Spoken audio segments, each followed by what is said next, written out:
everyone! So this is a look that I created today using the Urban Decay Book of Shadows Volume 2, and it is a mixture of grays, purples, and a little bit of pink right in the inner corner, and I paired it with a soft pink cheek and kind of a soft pink nudie glossy lip.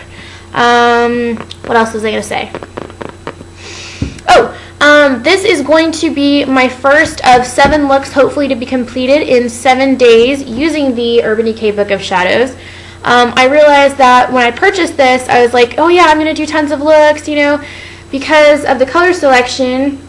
I mean, this is what I was saying, because of the color selection, you know, there's tons of looks that you guys can do, and then I realized it only showed like 2 of them, so my apologies for not getting to this sooner, but I really do love this palette because I'm kind of obsessed with Urban Decay's eyeshadows, and yeah, I would have gotten the Alice in Wonderland one, but I already had like over half of the shadows that are in there, so it just didn't seem very wise to do that. But anyways, I hope you guys enjoyed the tutorial, and okay, so I've already gone ahead and done most of my face makeup, but I'm gonna at the end of the video take you back and tell you what I did to achieve the cheeks and the lips.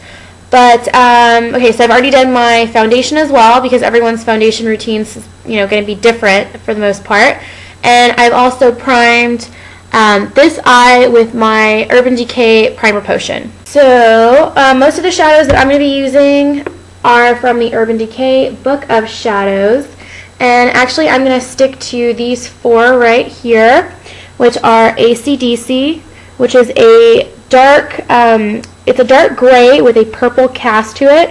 This is Ecstasy, which is a mid to dark toned purple shade.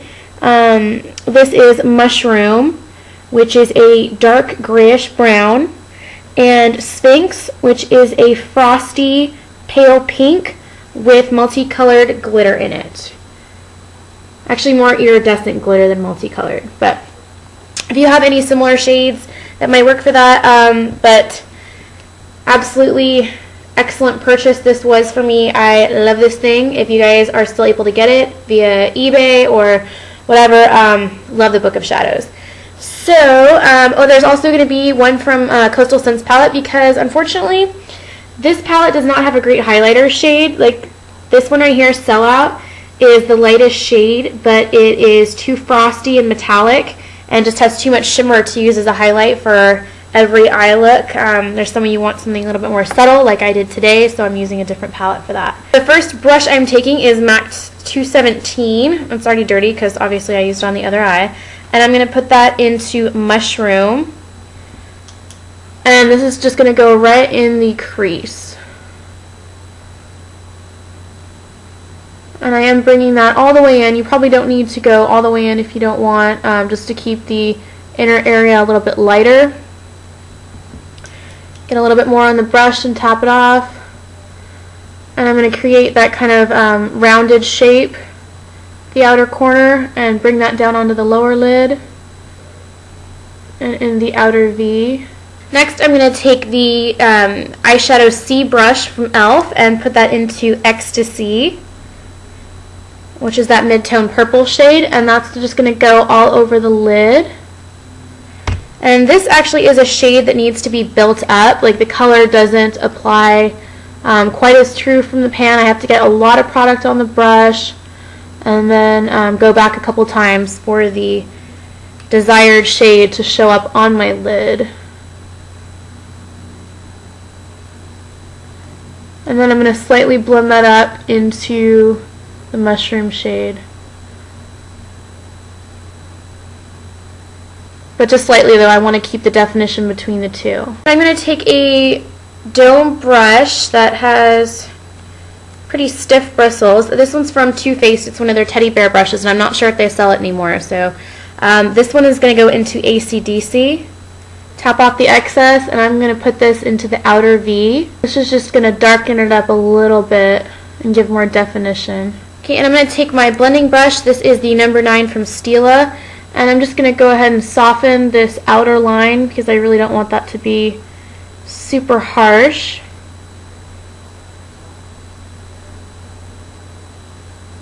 And this is a clean brush, by the way. Okay, the next product I'm going to be taking is the Pixie Epoxy from Firenze. And this is a product that basically makes any kind of powder eyeshadow adhere to your lids better. It does need about 20 to 30 seconds to dry though, so what I'm going to do is put some on my fingertip and put this just in the inner area. I say the inner tear duct area, but you really do not want to get this product in your eyes because it will sting. So I'm just going to get this on the inner, probably 1/4 of the lid. And I'm going to take a little bit more. Actually, I'm just going to use the brush, or rather the doe foot, and put some of this on the inner tear duct on the lower portion. The reason I'm using a product like this is because Sphinx, the pink shade with glitter, right here, the glitter does not adhere very well. I mean, that's just like the nature of the beast. Like, there's no reason for glitter to adhere, so it kind of just, it'll fall off and, you know, trickle down onto your cheeks, get all over your face. So as you can see over here, there's not really any fallout. And so I kind of like this technique. I think it works pretty well. They recommend, the company Firenze does, that you just use it with loose eyeshadows, but and then to use a brush to put it on. But what I actually think works just as well is to take a powder eyeshadow and use your fingers. If you use a brush, it doesn't give quite the same effect. The glitter won't be as strong and the glitter will actually flake off more. But if you use your fingers, you can actually press the powder along with the glitter into the Pixie Epoxy, and it really does stick. And the shadow will seriously be on like hours and hours and hours later. While I'm waiting for that to dry, I'm going to take my Coastal Scents Warm Palette. And from this, I'm going to take this shade right here. It is the 5th one over in the 2nd row. And I'm just putting that on my highlighting brush. I'm going to put this right up underneath the brow. And this is a lighter shade. I wanted something a little bit more exact to match my skin tone, but I found that just using this shade and blending it pretty well will work just fine. Okay, so after about 20 or 30 seconds, the Pixie Epoxy is ready to have something applied over it, and I'm just going to take my finger and put it in Sphinx. Get a good amount of product on there, and I'm going to just press this into the inner area where I've applied the Pixie Epoxy. See how that just, it stays there without the glitter falling off? And I can go back, pack on a little bit more if I want. And also, very carefully, I'm going to put it on the lower tear duct area as well.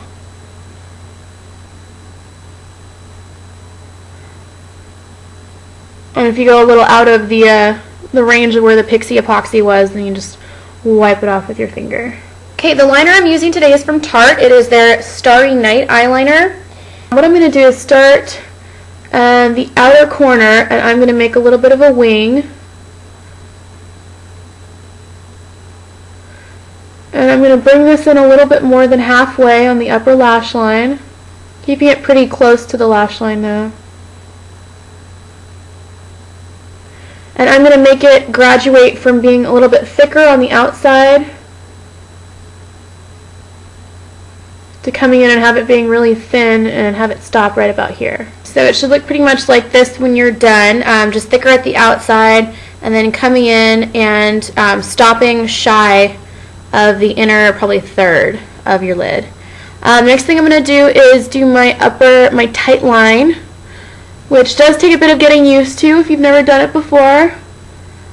But it's basically just running the liner along the inner waterline, or rather the upper waterline.